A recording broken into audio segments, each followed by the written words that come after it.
Hello, welcome to Unit 3, Section 8, Decision Making Models. Quite a lot of learning objectives today, but we'll be looking mainly at critical path analysis and cost-benefit analysis.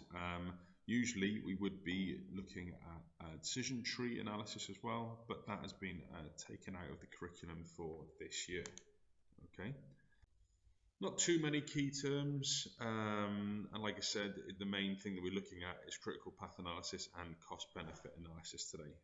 There is a bit of build-up work to sort of get to the point where we look at critical path analysis and cost-benefit analysis, but essentially we're just understanding why businesses need to make decisions and how they go about making those decisions.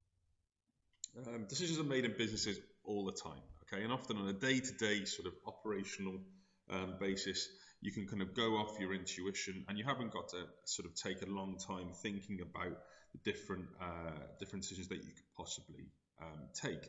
But sort of on a more strategic and sort of tactical level, you're going to probably need a slightly more scientific approach of how you're going to go about doing things and making decisions.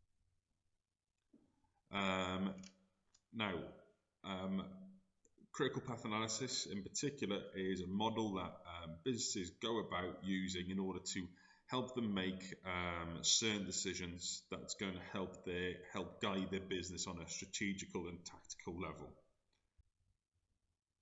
Okay,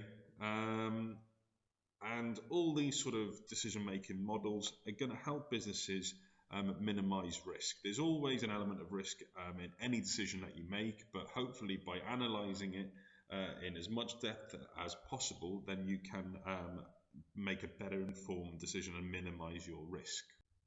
Now, just sort of like just go back to some of the key terms that we've looked at previously in this unit. What I mean by strategic decisions is done by senior management, and it's going to be sort of more long term. There's going to be a higher level of financial investments. It's going to look at sort of more organizational change.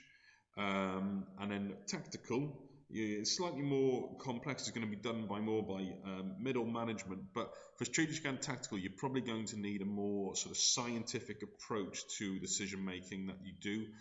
And with operational, it's maybe done by supervisors, so on. These are going to be more day-to-day kind of decisions that can be probably done based on sort of your personal decisions or on intuition. Okay.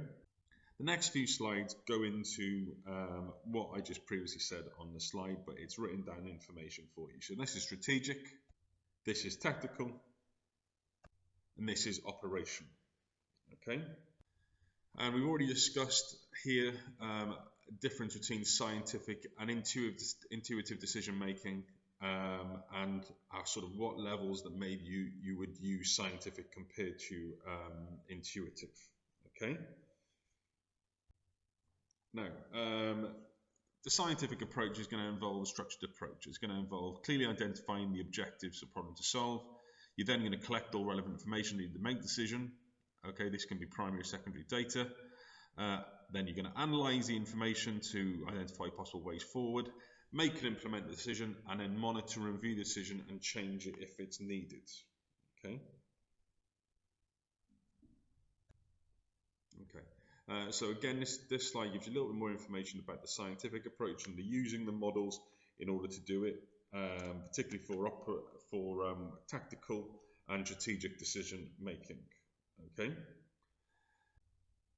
These are different decision making models we're going to use: critical path analysis, cost benefit analysis, as previously said. We're not going to look at decision trees today, and the next slide is next year I would add in decision trees that we don't need to look at today. You'll be happy to know.